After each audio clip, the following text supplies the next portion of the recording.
Hello, humans, and welcome to another episode of Gen X Gamer. Today I'm going to do something the employees at Atari probably will never do, and that is gloat. Take a victory lap. Look at that beautiful controller right there. They delivered. See if I can get the light right. Can I get it right? Yes, there it is. Look at that. Oh my gosh. My favorite controller over the PS5. It is. It's all nostalgia, of course. But look at that. There's my wood grain. They call it walnut. I will call it a wood grain, but yes. It smells new still. And I use it all the time. Let me tell you guys, this is really my favorite controller, and I specifically like playing old games on the system. Is the system perfect? No, absolutely not. But these guys delivered, absolutely delivered. They crushed it. And for that, I want to thank them. Existing, right? Existing is a big thing for me. Mr. Tallarico there showed us that anybody can talk, right? And my good old mom, very wise woman, told me, "You know what, son?" And I said, "Yes, mom." She said, "A bullshitter will fall faster than a one-legged man," and boy, was she right. And in the end, and television was all talk, and Atari really crushed them. And I'm going to take you by the numbers because this video right here is not only a celebration of Atari and what they've done and thanking the employees for winning this race because, Atari themselves didn't say it was a race, but Mr. Tallarico said they were going to kick their butt, you know. So they didn't, right? It was all talk, absolutely all talk. But you still have a lot of Intellivision supporters out there. What I want to do is do an exercise here with you guys and show you the numbers. Now, this is not financial advice or legal advice or anything like that. You guys do whatever you want to do with your money. You can burn it if you want. And if you would have burned your money instead of investing in the television, at least you would have had some warmth in your hands, right?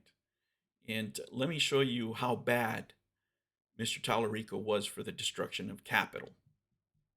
Let me take you to the numbers here. Let me switch screens. I'm going to show you a couple of things. First, let's look at the VCS, right? And let's look at all these games they produced. Of course, the Retro Reimagine. There's so many things, guys. I'm giving you the perspective of a person, a human being, who's been gaming tanks without borrowed assets. What? That has been gaming for 43 years plus, right?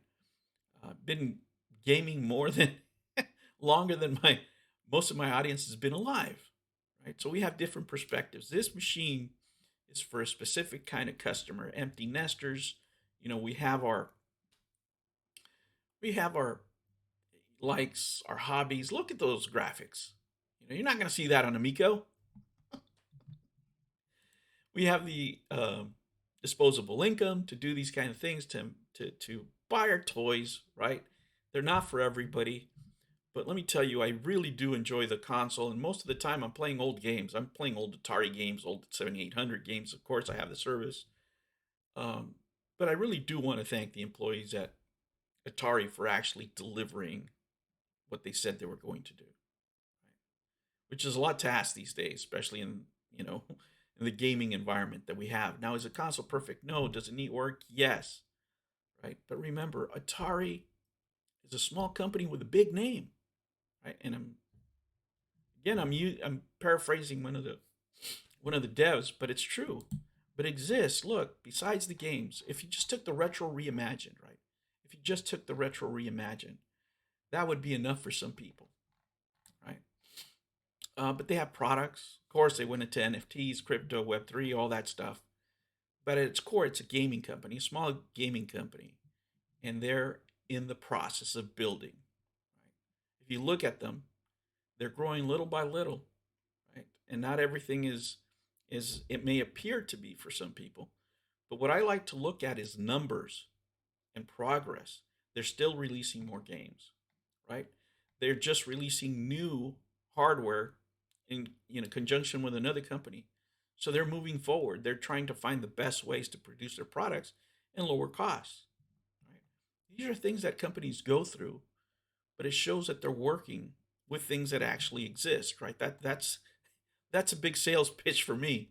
Like if you actually have something that you can touch, it's great, right?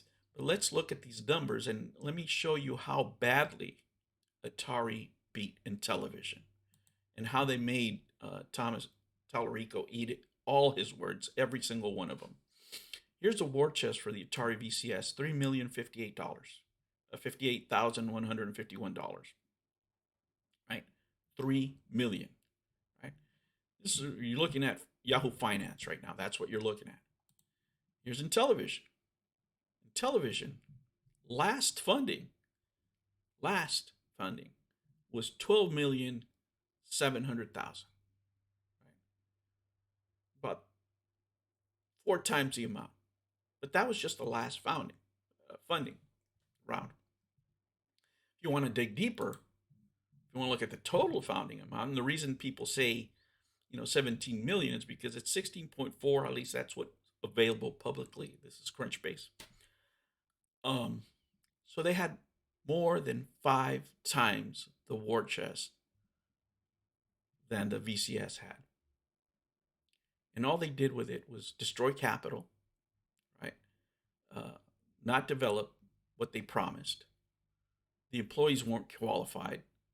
Tommy Tallarico was not qualified. Obviously, John Alvarado's in over his head because it's been over 4 years that he's been at that company and hasn't produced anything that we can play, except for one game that you can play overseas in a luxury car. I wouldn't call that progress, right? And this is just if we're looking at the funding amounts. Remember, Intellivision is in debt, so that means they spent more than this. They had a war chest of $16.4 million, and they couldn't pay $110,000 for their furniture. That's how badly they failed. There's people out there that still believe in the Intellivision Amico. You believe whatever you want, okay? I believe that everybody should have the console that they want, but I don't believe people in investing in companies that are not wise with their money. Again, you can do whatever you want, right? But when it comes to the Intellivision Amico, you're better off burning the money because you'll get some warmth in the winter at this point. They destroyed all this capital. They have more than enough money to produce the consoles. This money just didn't disappear, guys, because it surely wasn't spent on consoles. It wasn't spent on manufacturing. It was spent on loans and salaries and all this stuff. So Atari's victory by the numbers, 3 million as opposed to over 16 million, because remember, they're in debt. Let's say they're in debt. What did the SEC paper say? $8 million? That would put them at 24. I mean, that is nuts. 8 times the amount of money and couldn't produce a console. I think Atari is well, the clear winner here. Absolutely. And they should take a victory lap. Absolutely. After all the trash talking that was done back in the day, after how much they were maligned, again, is it perfect? No, there were work in progress. And you can judge them as they go. But the one thing you can't say is that they didn't do what they said they were going to do. You can see here how effective they were with their capital. The job of any company is to make money. They did that. The job of a company is not what Intellivision did, and it's not for the employees and the owners to only make money and take money away from the company, right? This was a complete failure in any metric, right? Professionally. That's the reason, right? Amico Forever won't talk about these numbers, right? Because these are facts. Numbers don't lie. Anybody can say anything. Anybody can make up a story. This company was doing the same thing at the same time as the Intellivision Amico. They went through a pandemic. They went through shortages. They went through logistics. They went through all the same problems, but they delivered. They stayed on course because they had more qualified people, and they deserve absolutely 100% to take a victory lap. Well, guys, at Atari, congratulations. You did it. You won another console war. And it's a well-deserved victory. Guys, thank you for joining me. Thank you for all the likes, subscriptions. Remember to ring the bell. That way you'll never miss another episode of the Gen X Gamer. Take care. New videos every week. Make sure you don't miss out and subscribe.